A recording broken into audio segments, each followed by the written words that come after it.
Look at the skin on the back of your hand right now. Whatever color it is, you probably think of it as just yours, fixed, obvious, the way it was always meant to be. But the color of that skin is the end result of one of the longest, slowest, and most brutal survival battles in human history. Your ancestors didn't choose it. They didn't even live to see it finished. And the real reason it changed has almost nothing to do with the things you've been told.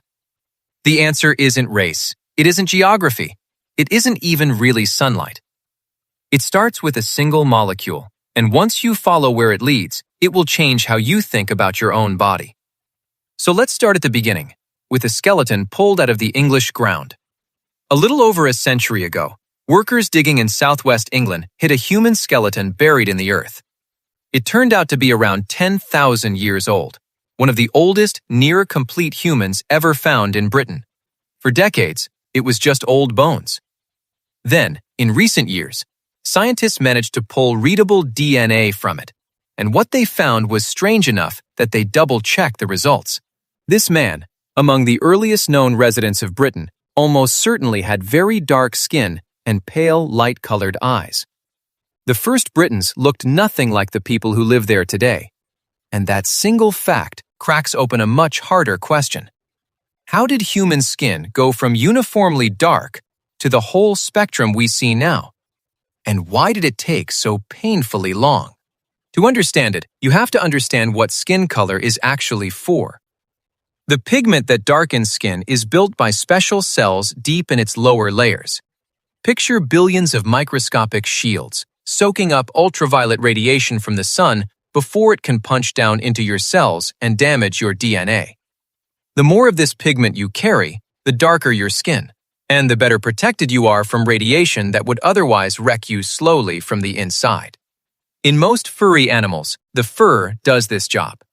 The hair blocks the sun, so the skin underneath stays pale and barely needs pigment at all. But our ancestors lost most of their fur, and the reason is tied directly to how they hunted. Early humans became endurance hunters, chasing prey for hours under the open sun, winning not by speed, but by refusing to stop. Thick fur is brilliant at holding heat in, which is exactly what you don't want when you need to dump it fast. The ones with less hair could sweat, cool down, and keep running. The ones drowning in fur overheated and lost. Bit by bit, over an unthinkable stretch of generations, the fur went. And the moment it was gone, everything changed. For the first time, bare skin stood exposed to a punishing sun with no barrier at all. Now pigment wasn't a nice-to-have, it was the only protection left.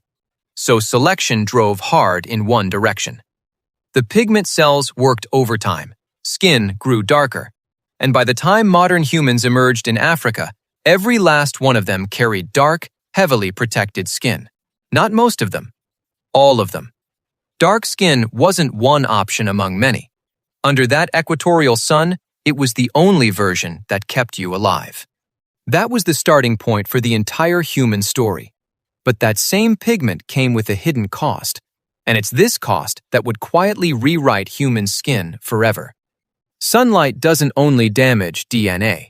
When it hits skin, it also kicks off a reaction that produces a vital nutrient your body treats almost like a hormone, one that controls how you absorb calcium, how your bones form, how your immune system runs, and even how reproduction works. Near the equator, this was never a problem. The sun was so strong that even very dark skin let through more than enough to make plenty of it. But that quiet dependency would become a death sentence the moment humans walked north. Because tens of thousands of years ago, some of those dark-skinned people began moving out of Africa and into colder, higher latitudes. And up there, the physics turned against them. When the sun sits low in the sky, its rays slice through far more atmosphere, and most of the radiation needed to make that vital nutrient gets filtered out before it ever reaches the ground. Through the long northern winter, that production nearly shuts off completely, no matter what color your skin is. Now do the math on dark skin in that world. It evolved to block the overwhelming majority of incoming radiation, which was perfect in Africa, where there was radiation to spare. But in the weak northern light, blocking almost all of it, left barely a trace getting through. Nowhere near enough. And the body pays for that shortage in the cruelest way. Bones that should harden. Worst of all, the pelvis can form badly, and for a woman, that turned childbirth into a killer. Mothers who couldn't make enough of that nutrient were far more likely to die delivering, and their dark-skinned genes died with them. Mothers with even slightly lighter skin made just enough, survived, and passed that lighter pigment to their daughters. Generation after generation, the same filter ran. And here's where the story gets genuinely strange, because by that logic, dark skin should have vanished from the north within a few hundred generations. It didn't. The evidence says that even 10,000 years ago, the time of that English skeleton, most northern people still had dark skin. The killing pressure was there for tens of thousands of years, and skin barely changed. Why? The answer came from an unexpected place: the dinner. These were hunters and gatherers, and their food was quietly saving them. Oily fish, organ meat like liver, eggs, the flesh of sea mammals, all of it naturally loaded with exactly the nutrient the weak sun couldn't supply. A person eating that varied wild diet could stay healthy through a sunless winter with dark skin intact. The skin didn't need to change because the plate was covering for it.